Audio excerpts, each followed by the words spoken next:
This program is made possible by the support of Delta Dental, Quick Trip, Marshfield Clinic Health System, Wisconsin Counties Association, Wisconsin Hospital Association. Watch WisconsinEye on Spectrum Channels 995 and 363 and at wiseye.org.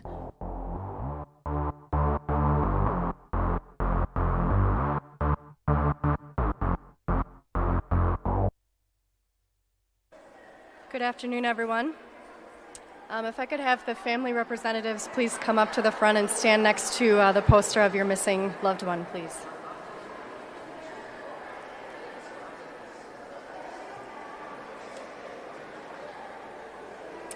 Thank you. Thank you, everyone, for joining us here today at the Capitol to remember the missing. We hold this ceremony in conjunction with National Missing Children's Day, which takes place May 25th. My name is Michelle Dubois. I'm the program manager for the Wisconsin Clearinghouse for Missing and Exploited Children and Adults. The Clearinghouse is a program of the Wisconsin Department of Justice. I've been in this role for 3 years, and I have learned so much about the world of missing persons. And I have met many family members who search for their missing loved ones. Being involved with a missing person case brings many emotions. Elation, when someone we are searching for is found alive and returned home, like Jamie Kloss. Sorrow when, despite everyone's best efforts, someone we are searching for is found deceased, like Nolani Robinson.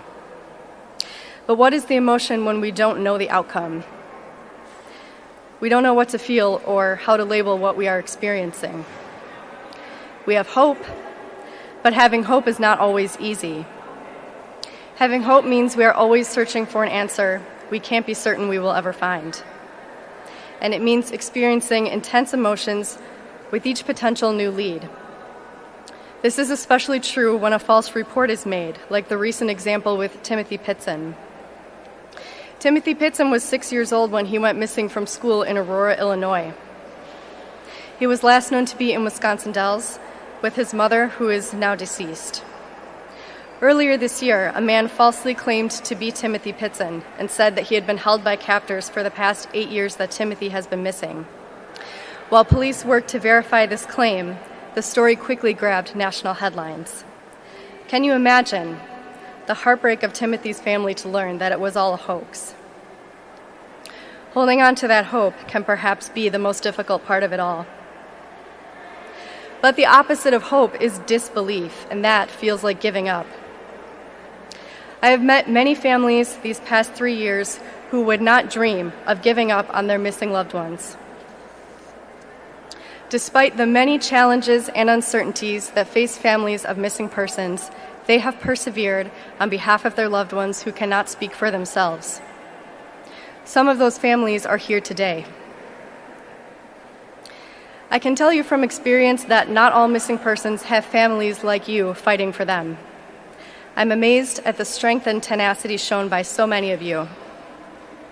As technology progresses and new investigative methods are developed, law enforcement seeks to leverage those in new ways to help solve cases. I am looking forward to new advances in DNA testing and forensic research. Who knows what possibilities the future may hold for finding the missing and naming the unidentified.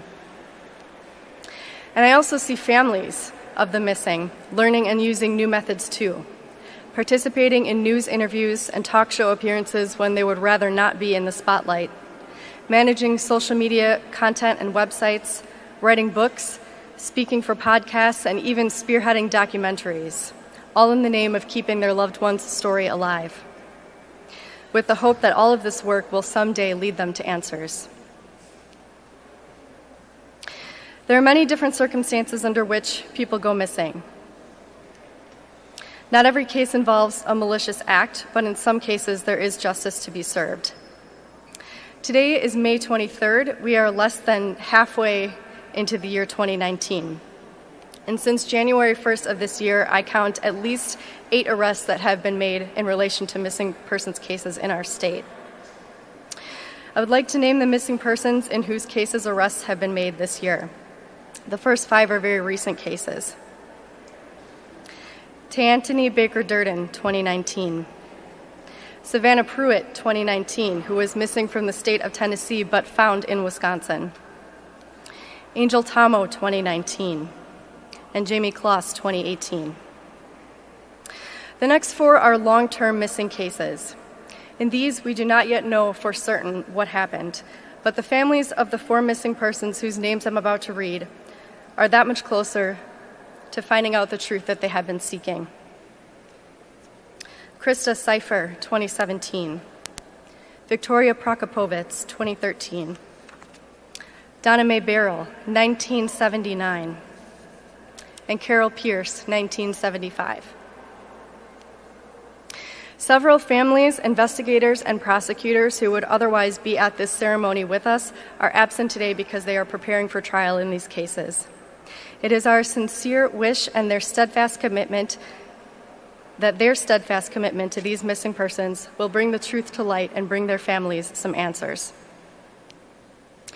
Those of us at the Department of Justice involved with missing persons cases take on many roles, providing prevention education to children and teens, educating communities in Wisconsin on child safety matters, managing our Amber Alert and Silver Alert programs, providing technical investigative assistance to local investigators, participating in our statewide child abduction response team, providing training to law enforcement, prosecutors, judges, and social service providers, researching and implementing new technologies and investigative methods to missing persons cases, and collaborating with other professionals across the country in a continuous effort to make our programs the best that they can be.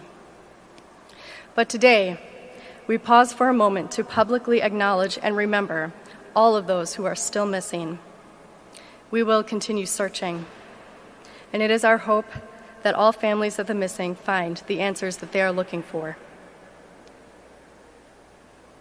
At this time, I would like to introduce our keynote speaker, Attorney General Josh Kaul.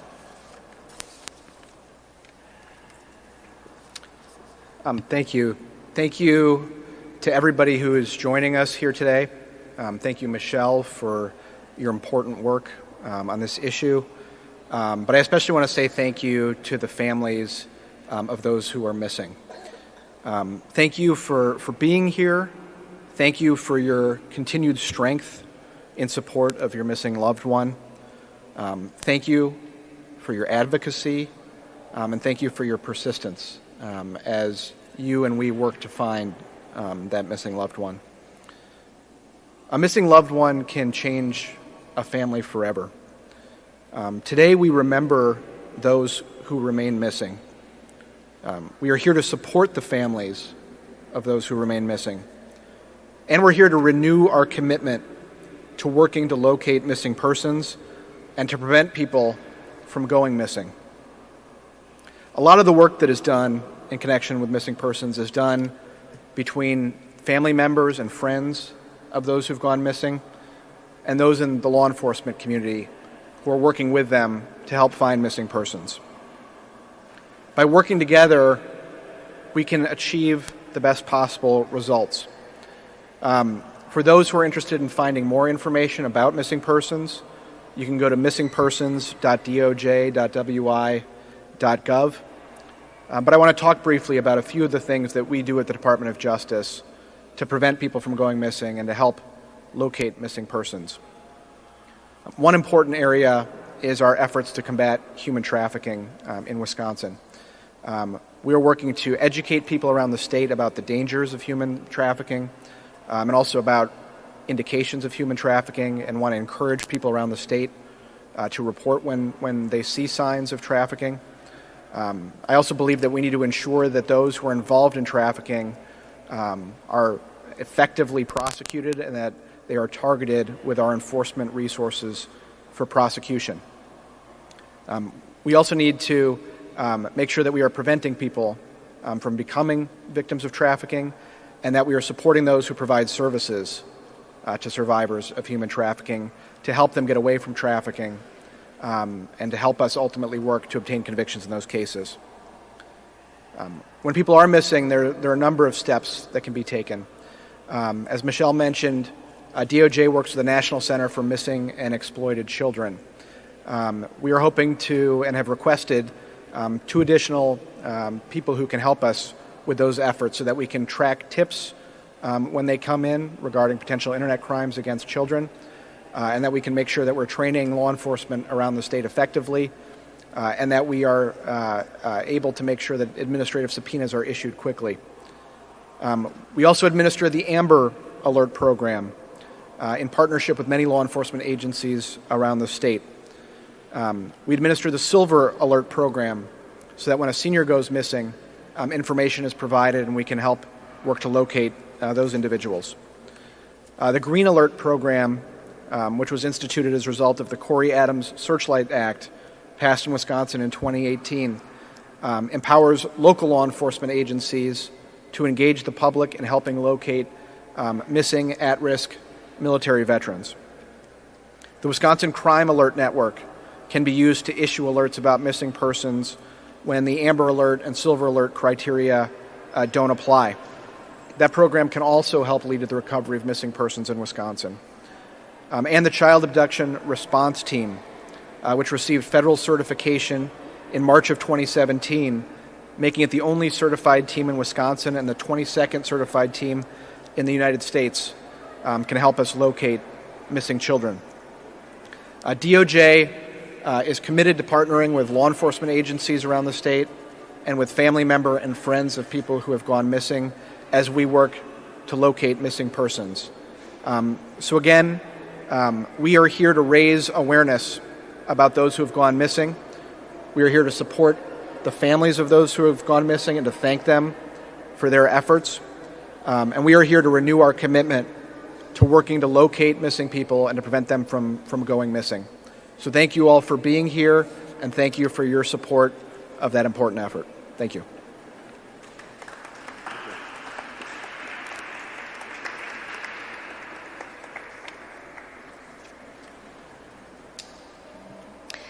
Throughout the state of Wisconsin, there are approximately 200 long-term missing persons dating back to 1946.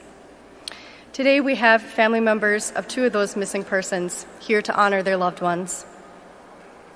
We would now like to recognize and honor the missing persons and their families that we have represented here today. First is Kenneth Plaisted, missing since November 16, 1971, from the city of Milwaukee. Kenneth Plaisted traveled with his wife from their home in New Holstein to Milwaukee. Kenneth dropped his wife off for an afternoon of shopping and headed to a business meeting in the city. Later, he was supposed to meet with his daughter, but never arrived for that meeting. His vehicle was located on the street outside his daughter's apartment. Kenneth has not been seen or heard from since. Today, Kenneth is represented by his daughter, Patricia Plaisted. Christopher Winkler, missing since February 16, 1987, from Burlington, Wisconsin. Christopher Winkler went to a friend's house the night of his disappearance. The friend was not home. A witness stated that Christopher seemed scared and that a black truck was following him. Christopher has not been heard from since. Today, Christopher is represented by his nieces, Tanya Fonseca and Jenna Winkler. Today, we're also recognizing Becky Marzo, missing since December 15, 2003, from Milwaukee. Becky Marzo spent the evening of December 15th out with friends. Witnesses said that she was having an argument over the phone earlier in the night and that she had turned off her phone to end communications with that person. She was dropped off at her residence by a friend that night, and Becky has not been heard from since.